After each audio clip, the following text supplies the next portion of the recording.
Hello again. So, the last couple of days I've been talking about the Four Noble Truths, the first two of the Four Noble Truths. That's unsatisfactoriness or suffering, and its causes, the causes of suffering. I first of all wanted to say today, that we can't overemphasize the importance of us really understanding that ultimately everything in the world, every phenomenal thing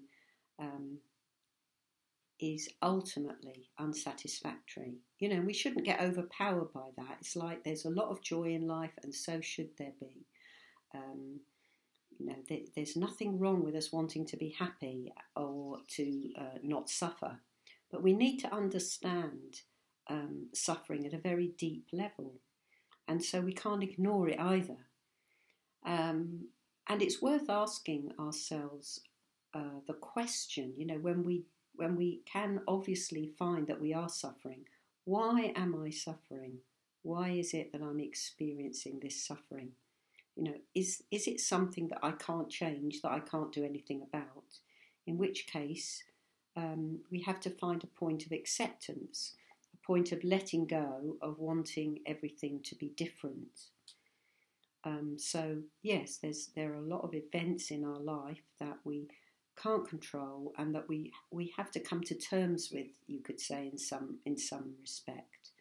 But then, if we look and say, why am I suffering? And we can see that it's because we've got a view or an attitude, and it's just because we want things to go our way, as it were, then that's completely different. We need to take responsibility for our mind. And that's why Buddhism is a training. It's a mind training ourselves to see things differently. So if we're suffering, we can ask questions like, am I blaming someone? Have I got too high expectations? Have I got a negative self-view? Where's it coming from, this suffering that I'm going through at the moment? If I'm depressed or anxious, is it some view I've got of myself? Maybe that people don't like me, or that I've got to do the right thing to be liked. So it's really important that we investigate quite deeply the causes of our suffering, those aspects that are due to our mind and not due to external circumstances that maybe we can't do anything about. And we all have to put up with, a lot of things in life that we would prefer didn't happen. So the end of suffering that the Buddha told us is a possibility. The end of suffering is basically when our mind is transformed. So we've come across the term Nirvana, and it's easy to think of it in a sort of Christian way, like a place we might go where we'll get our rest. But actually Nirvana isn't a place at all. It's nowhere we can go to. You could say it's a state of mind, but even that's not quite right, really. It's not a place, and it's more than just a state of mind. You could say it's a way of being that is completely free. It's a state of total freedom, and a state of losing all our negative mental states, you could say. So what is that? Well, we have to get to the heart, to the real bottom of the root of our suffering, which is ignorance. That's the bottom line. Yes, it's craving, but we crave because we're ignorant, And this is a particular sort of ignorance. It's not knowledge ignorance, as we usually think of ignorance. It's much, much deeper than that.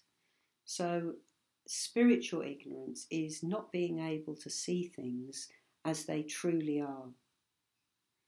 So it's as if we've got dirty spectacles on. Don't know if mine are very dirty today, but as if we've got dirty spectacles on, and we're seeing the world thinking that those blobs of dirt on our glass are reality. when actually they're not. So, yeah, we need to see that the way we see the world is just one perspective out of billions. So how can our perspective be the right one? Why should it be the right one when there's all these other perspectives? You know, common sense even tells you there it can't possibly be. So ignorance is not seeing things as they really are.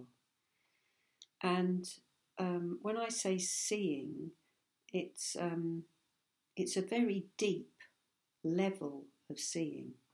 It's a profound level of seeing.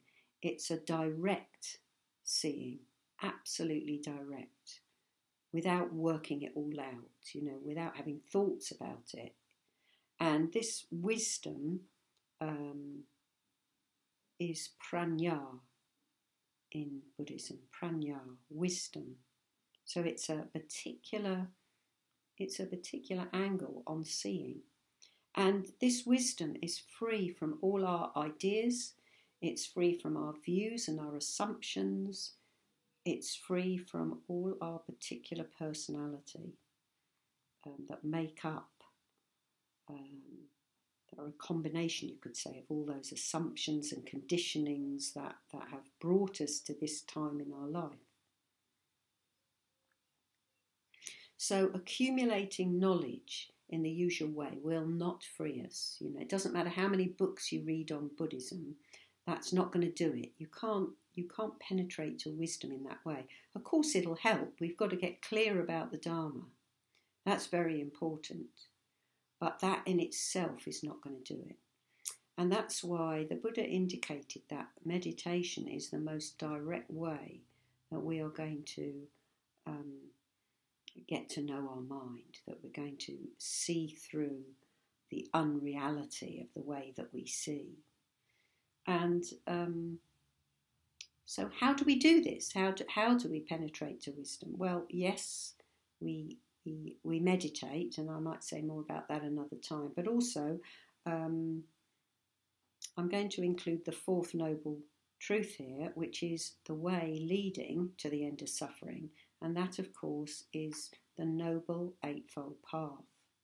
So we need the right conditions. We need to find, it depends how you like looking at it, you know, it's an unfolding through practice of how things really are.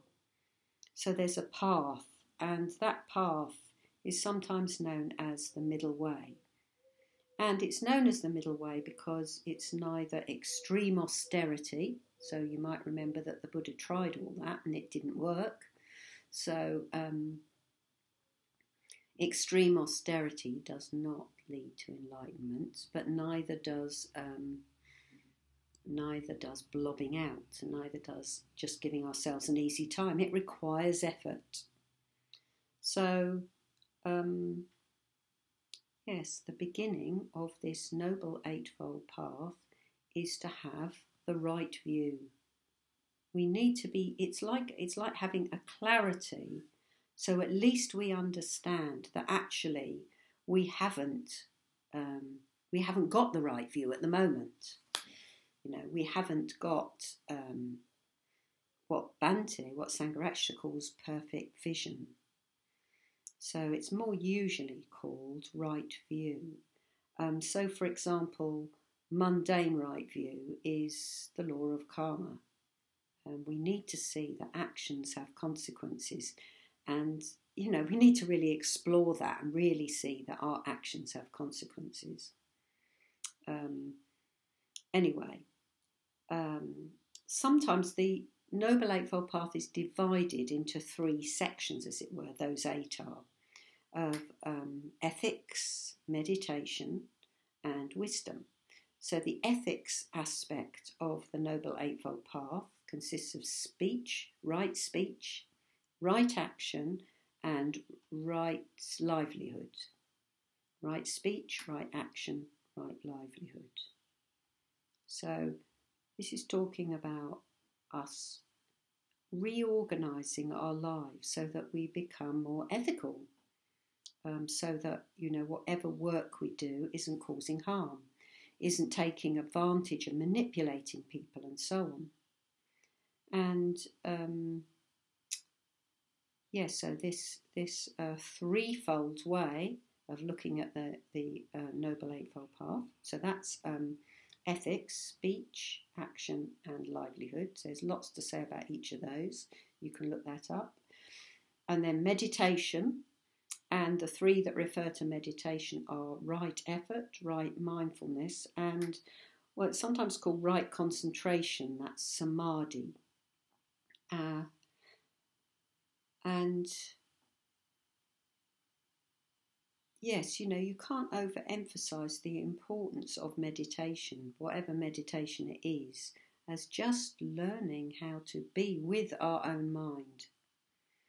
And the third one, so we've got ethics, meditation, and wisdom. And the wisdom aspects are right view and right intention. So this word intention, Sangharakshita calls emotion, perfect emotion rather than right intention. So it's a sort of motivational aspect. I'd call it a motivational aspect. So anyway, we need to transform our whole emotional state. So these eight limbs, aspects of the Noble Eightfold Path are what we are actually practicing in our daily lives in order to gain wisdom and see things as they truly are. And one of the key things that we see when we are looking at how things really are is the interconnectedness of everything and everybody. And obviously our Metta-bhavana practice helps with that. But so does, practicing in the world with a great deal of awareness and honesty. So coming back to Nirvana, this word Nirvana, sometimes it's described as supreme bliss, but it's not bliss as we know it. It's something much, much deeper than that, really. And sometimes in the early Pali Canon, it's described in what you might call more negative terms. I don't mean negative in a not very helpful way, but things like, snuffing out of the fire of passions and so on. So there's lots of different ways that it's described, but all they're just words. They're words to try and describe something indescribable. What I would say basically is that Nirvana is a state of total freedom, having gone beyond our self-view, any sense of self, any sense of separation between self and other. I think I'll have to leave it there before I dig myself into even deeper explanations. So yeah, that's it for today. Bye.